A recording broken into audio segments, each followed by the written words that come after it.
Parental alienation is domestic violence. In in our modern times, whether it be the abuse of a child, a woman, an elder, or a man, it is heinous. Abuse comes in three main forms: physical, sexual, and psychological, also known as emotional abuse. It is the mental and emotional abuse caused by a spouse's deliberate attempt to destroy a targeted parent in the eyes of their children that will be the focus of this video. Parental alienation, also classified as hostile, aggressive parenting, enmeshed relationships, cross-generational coalitions, relationship triangles, and alienation, is a growing and changing epidemic in divorce proceedings. It is time to change this and to make a difference for the children and the targeted parents of these psychological hate crimes. During a high conflict divorce involving visitation or custody of a child, there are more false cases of domestic violence and abuse filed according to the various departments of protection and the courts. This issue is one of international alarm because of the false reporting that takes massive amounts of energy and resources away from the true victims, and in addition, the psychological ramifications and loss of reputation for the accused can ruin their life forever, which is usually the intention of the false allegations or the smear campaign by the alienating parent. And the intent is to ruin the targeted parent's life with these alleged allegations. And unfortunately, these types of abusers drag their innocent children into their bogus stories, which force the children to lie and go through horrendous tests and interviews which emotionally scar them for life, literally living a lie. And even if the accused parent has not committed the crime, the accusations cost the accused thousands of dollars and years to prove their innocence, if ever proven. And while the abuser commits defamation and slander, by all documented accounts, it is apparent that the gender of the abuser does not matter, and both genders are equally aggressive, using both physical and psychological abuse. This psychological abuse and the toll that these victims pay comes at a great price. If they stay, they chance being seriously injured, if not killed. If they leave, they are faced with the humiliation of allowing someone to abuse them. And in the course of this, they will lose everything, including in their children in many cases. And most victims stay in their abusive marriages for the same reasons. It is that they had nowhere to go. They're being threatened with losing everything, beaten down emotionally, and can no longer stand on their own 2 feet anymore. And for men, this is a double indemnity, because it is the humiliation and the ridicule that a woman has abused this man, and it prevents most men from reporting the abuse and the way they encounter this abuse, from trying to resolve a problem to actually leaving the home. And for women, it is not so much the humiliation as the fear of future attacks, as well as the fear of not being able to make it on our own 2 feet, to make it on our own. And the one fear that stigmatizes both genders is the loss of children and that relationship itself.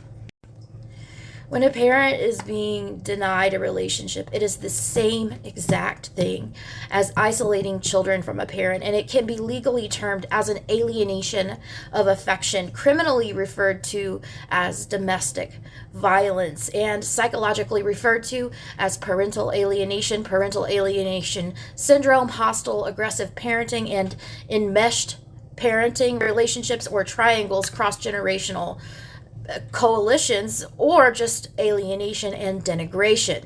No matter what it is named, it is not only abusive to the targeted parent, but also abusive to the children. The alienating parent sees the children of their relationship with the other parent as a possession that they have power over, which in turn controls the targeted parent. By refusing to allow a healthy relationship to exist between the children and the targeted parent, the alienating alienating parent, they maintain this sense of control and what they feel is this bargaining chip to possess the other parent, whether it is returning the targeted parent to the alienating parent's life or revenge for not loving them anymore. The alienating parent has absolutely zero regard for any of the victims, the targeted parent and the child, and their goal is to destroy the targeted parent in any way that they can. Not the kids, nothing else, but destroying us as targeted parents.